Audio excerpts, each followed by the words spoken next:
Welcome to another episode of Learn from People Who Lived It. What's going on, everyone? Welcome to Thursday and what we call Guns and Grief, because we welcome in this woman right here. Boop. That is Jill McMahon. She is a grief specialist, suicidologist. They don't say ologist. They do. I'm a suicidologist. Yeah. Makes you sound like you like a drinkologist, like a mixologist. Like I'm not saying I'm not that as well, but you can be lots of ologists.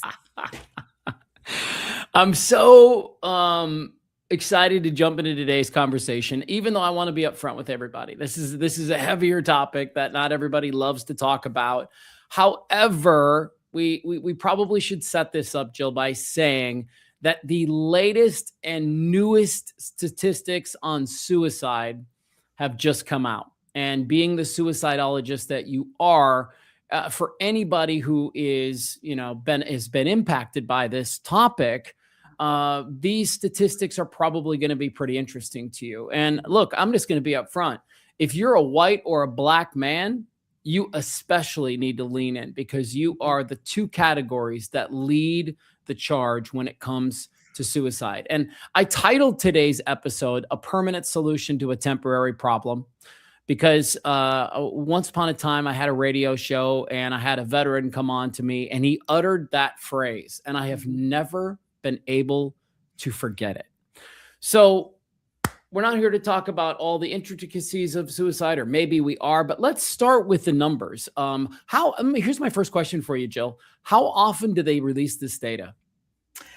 Great question, my friend. So that is the reason why I wanted to bring this to light today. This data is only released every 2 years. And in my 20 plus years of working in suicide specific work, I will say that people are really eager to get this data. I love that you kind of started the top of our talk today by saying it's really tough and heavy, because it is. So I want to be mindful to anybody who's listening that, we may be talking about data, but I am very aware or have a lot of appreciation that we're talking about lives, really. But it's important for us to have these conversations, Matthew, right? I sent you the chart earlier today, and I love that you just whipped it up on the screen for everybody to see, because I want everybody to know that they can access it themselves as well. It's important to talk about, and I still don't think that we talk about it enough in this country. And for many people, they just see that as numbers. So if we dive into this conversation today with the realization that each one of those numbers is a life, and each one of those lives has a minimum of 135 people that are exposed to this tragic death that then have to heal from it.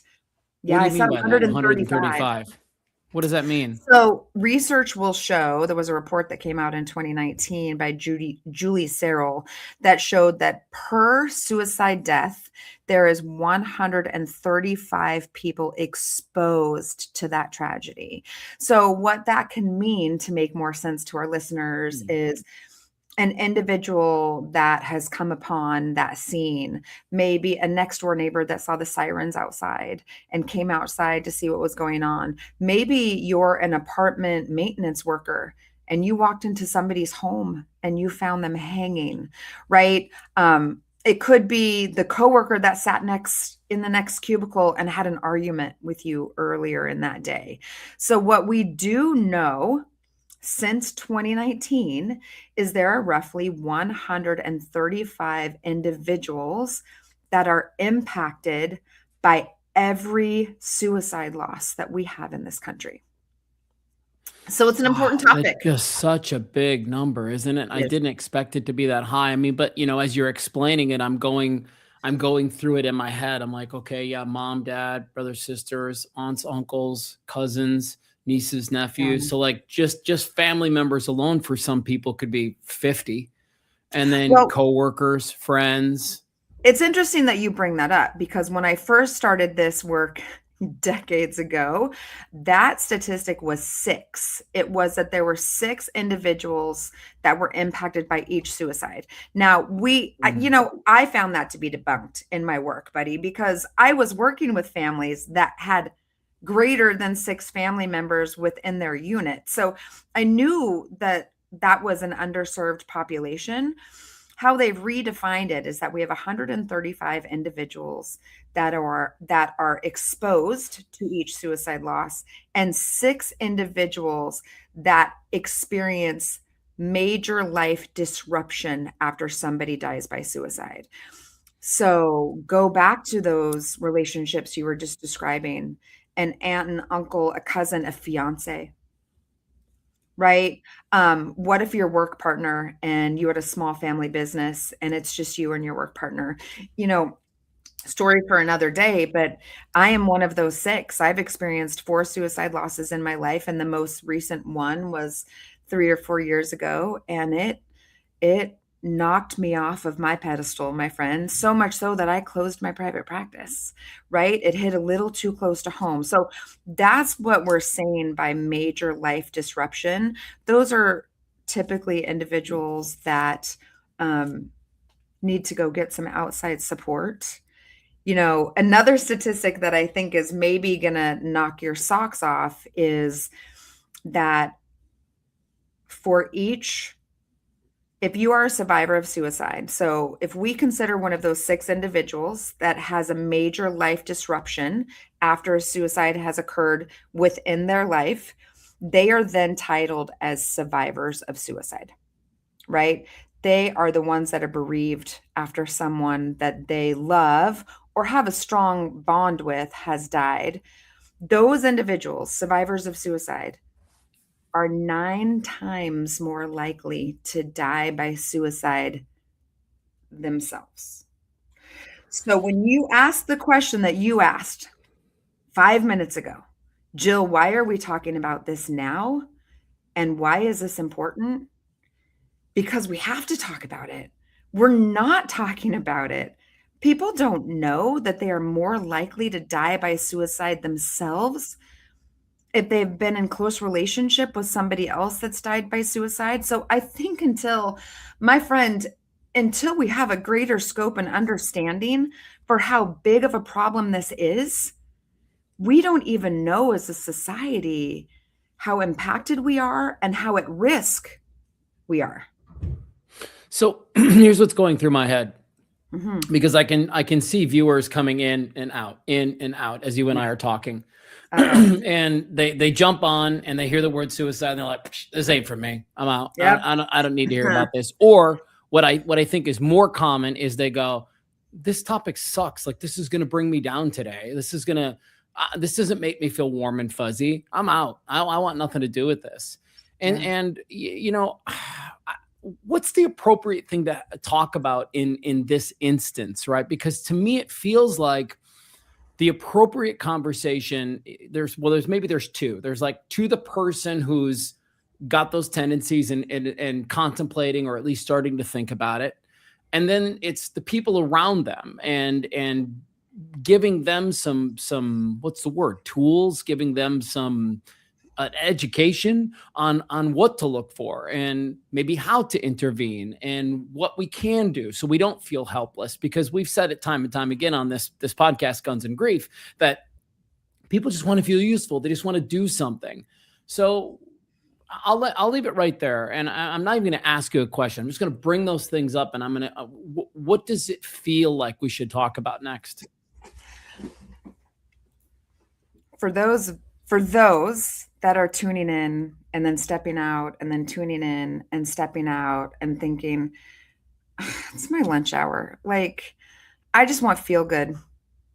The world is really heavy right now, right? So what you have created is something that helps and heals and lightens, not enlightens, but lightens the load for people.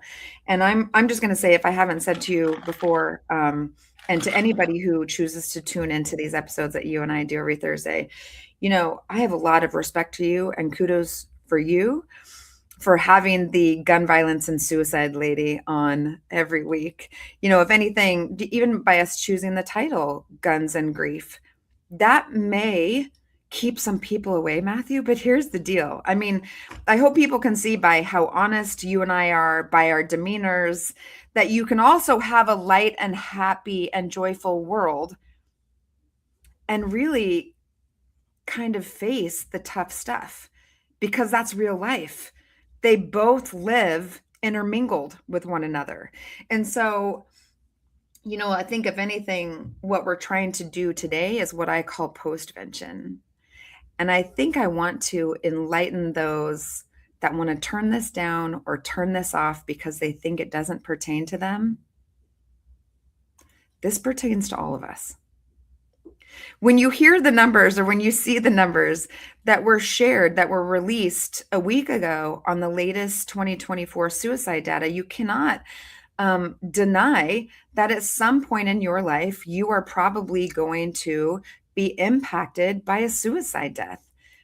And for many, go ahead. Yeah, let me interject really quick because I think it's important. I did what I'm assuming most people did when they looked at this, right? They went in and they looked at, okay, so there were 48,800 suicides in America, in the United States of America in 2024. Correct. Of those, 41,000 were white men. Okay, that blows my mind. What I'd be interested in is there a particular age group that seems to choose this option more than others? And what did the data show you? So the data has been pretty consistent on that. And what it shows is that our youth, so any age between 15 and 24, this is the second leading cause of death for them and has been consistently. You said 18 to 24? 15 to 24. This is the second leading cause of death for that population. We also see that middle-aged men and women, but mostly men, I believe that's 45 to 65, also struggle with suicide. There is what is not known very often is that we also have a senior citizen population that is at a higher risk for suicide as well. And as you said earlier, like, why now? Yes, the data. Yes, a prevalence of white men. But let's you and I just talk about what's been in the media this week, buddy. We lost another beloved NFL player. That is 2 since the beginning of the year. 24 and 26 years old. Martin Short's daughter. I hadn't heard that. Baltimore Raven.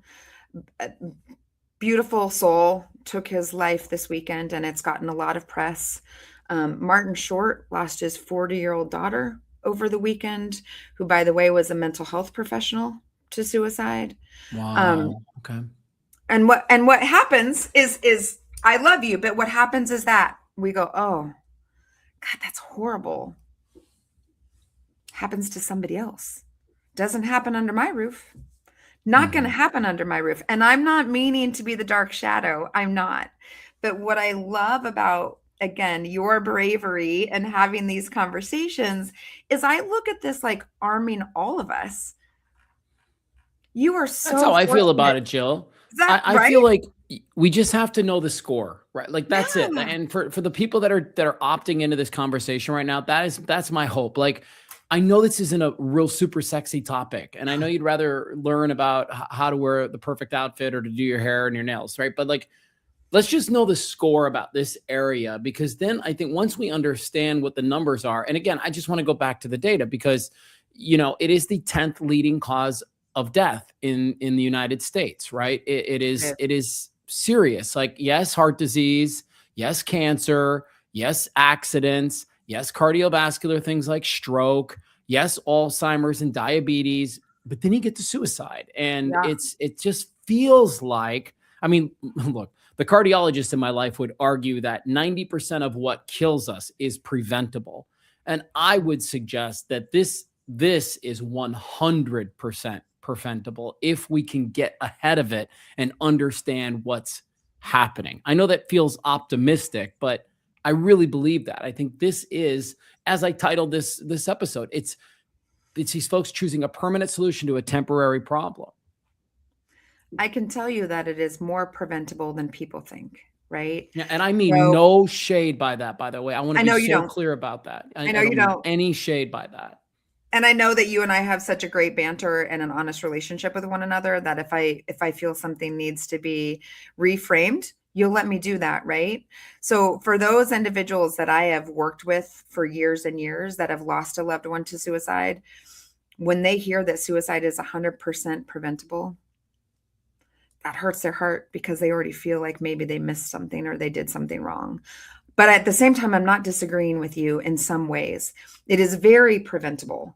And that is why, again, I will say thank you to anybody who tunes into this episode and who sticks with it. Thank you to you for being willing to take it on, because what we're not doing enough of is talking about it. And if you don't talk about it, and if we continue to censor the word suicide, all we're doing is feeding the stigma. So, on a lot of platforms, I'll be curious to see what YouTube does, but on a lot of platforms, you can't say the word suicide. You can't write it. You have to put asterisks in the word if you're typing it. I know on some platforms you have to say undead, or they won't even post it, right? And I understand that from a legality point of view, but I will tell you that just feeds into the centuries long stigma when it comes to this topic. So the data is just a vehicle to remind us that we still have a really big, mostly preventable problem that we need to talk about and that we need to work on. Because for all of those families, you and I just said 135 individuals are exposed to suicide. At least 6 of those individuals will be dramatically disrupted in their life due to a suicide. And if they don't get support, they're more likely to fall into depression and suicidality themselves. So, you know how that happens? Because nobody talks to them. Because we don't talk about suicide. Because nobody will talk about their loved one. Because we're uncomfortable bringing it up. It's hard. Like because you feel so bad that somebody got to a point in their life where they felt like that was the only option. And look, I the other thing that's kind of coming through with me, and I do feel a sense of not regret, but I do feel like bad about saying 100%, because look, I am somebody where my own views on assisted suicide, when people get to a certain quality of life, there's I'm coming around on that issue, and I understand why somebody would want to do that. But what I'm talking about is that 15 to 24-year-old who thinks that's the best option, that there's nothing else ahead of them. So that's what I should choose. I think those are the folks that I am the most concerned about. I am the most concerned about our veteran community, who has seen and done things in their life that have led them down a path where they feel like that is the only option, because they just don't know how to turn it off in their head. And I mean, look, this hits really close to my home, because my brother, he did 4 tours in Afghanistan and Iraq. He's had 7 friends die by suicide. And that's an unbelievable number to think that this one dude, my bro, has had to deal with 7 of his friends going out that way. And so that's who I feel like we can save. That's who I feel like we can get in front of. Those are the families that I would ultimately like to see us supporting. And okay, we just have a couple of minutes left. How do we leave this today? As you and I always say, how do we close up? How do we walk away from this heavier podcast with a little bit of hope? Understanding. I think if you and I have attempted to create anything today, it's a greater understanding and maybe a different level of comfort, right? If all my dreams came true in this work that I've chosen for myself, it would be that as humans, we are more comfortable talking about it, and we're more comfortable approaching those that have been impacted by it. And we're more comfortable asking our friend, our neighbor, our veteran, our child, are you okay? Yeah. Do I need to worry about you? Not even necessarily saying, are you suicidal? Which basically just shuts the door. Do I have to worry about you? Because when we begin to acknowledge those people that are in pain, they don't feel invisible anymore. Matthew. And when it comes to data and these numbers and, the importance of having this conversation today, I will say that talking about it really helps to battle the stigma, and silence only breeds more deaths. That's how we'll wrap. Thank you, Jill, for being a part of this each and every week. And look, thank you for bringing the hard stuff to the table. I don't know how people will react to this conversation. My hope is that you only know that we approach this with so much love and heart and care for that community. And I just felt like when you sent me the data, I said we have to talk about this. People have to know the score. We just have to know what the numbers are, because. Like you said, otherwise the silence just makes things worse. If you want to reach out to Jill or connect to Jill, we've got a link in our show notes. I would also remind everybody that she has written an incredible book called Bulletproof. And for those that would like to pick up a copy of Bulletproof, you can hit that QR code in the top left corner right now, and that will take you to Amazon where you can pick it up. And I'll leave that on the screen until we shut things down here today. But thanks again, Jill, for jumping in the deep end of the pool with me today. Thanks for not being afraid to go there with me. And to anybody who has been hanging out with us, it's all real, and it's all just out of love and continued education. And that's what makes the world go round. So I appreciate each and every viewer and listener. Awesome. Enjoy the rest of your day, everyone. Thanks for tuning in. Take this information, share it with a friend, but most importantly, check on those 15 to 24-year-olds in your life and just see how they're doing. That's the best thing we can all do for each other. Have a great rest of your day. And Jill, we'll see you next Thursday. Bye. Bye, everyone.